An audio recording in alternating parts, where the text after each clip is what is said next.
여러분 안녕하십니까? 신기한 한자 공부입니다. 오늘은 마땅당을 보겠습니다. 마땅할 당이라고도 합니다.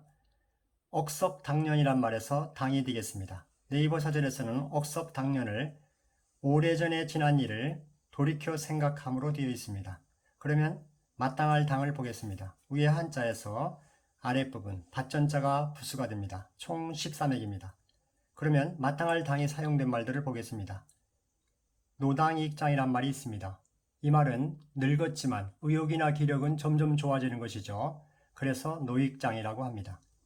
신신당부도 있습니다. 거듭하여 간곡히 하는 당부죠. 그리고 일기당천이란 말도 있습니다. 이 말은 싸우는 능력이 아주 뛰어난 것입니다. 즉, 한 사람의 기병이 1000사람을 당한다는 것이죠. 부당지사, 이치에 맞지 아니한 일을 가리킵니다. 당비단거, 당비단거는 사마귀의 팔뚝이 수레를 당하다 이런 뜻인데 이것은 자기 힘은 헤아리지 않고 강자에게 함부로 덤빌 때 당비단거라고 합니다. 그리고 당연지사, 마땅히 해야 하거나 그렇게 될 것이라고 생각되는 일들을 말하죠. 당연지사. 그리고 또 당자가 사용된 말들이 많습니다. 당선. 당선은 선거에서 이기는 것이죠. 뽑히는 것입니다. 당연하다, 마땅하다, 당부, 말로 단단히 부탁하는 것이죠. 당시, 일이 있었던 그때를 가리킵니다. 당초, 일이 생기기 시작한 처음이란 뜻이죠. 당년, 일이 있는 그 해를 말합니다. 당월, 일이 있는 바로 그 달을 말하죠. 당대, 일이 있는 바로 그 시대를 말합니다.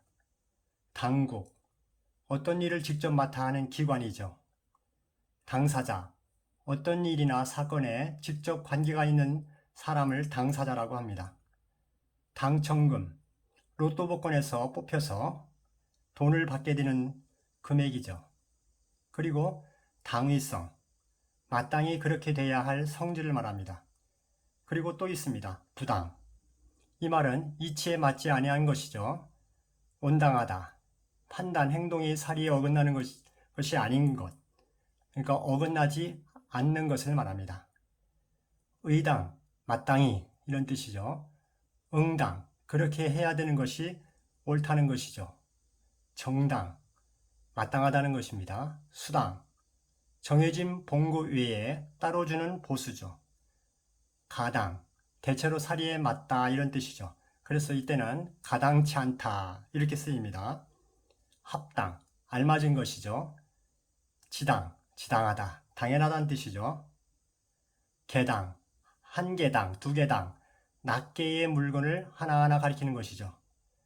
당백전, 이것은 조선시대 경복궁 중건으로 재정의 궁핍을 해결하라고 대원군이 만든 화폐를 말합니다. 당백전. 근저당, 장래에 생길 채권의 담보로 저당권을 미리 설정하는 것이죠. 배당금, 일정한 기준에 따라 나누어주는 돈입니다. 불감당, 감당하지 못하는 것이죠. 부적당, 알맞지 않다는 것입니다. 할당제, 몫을 나눠주거나 책임지우는 제도를 말합니다. 좀 많긴 했습니다.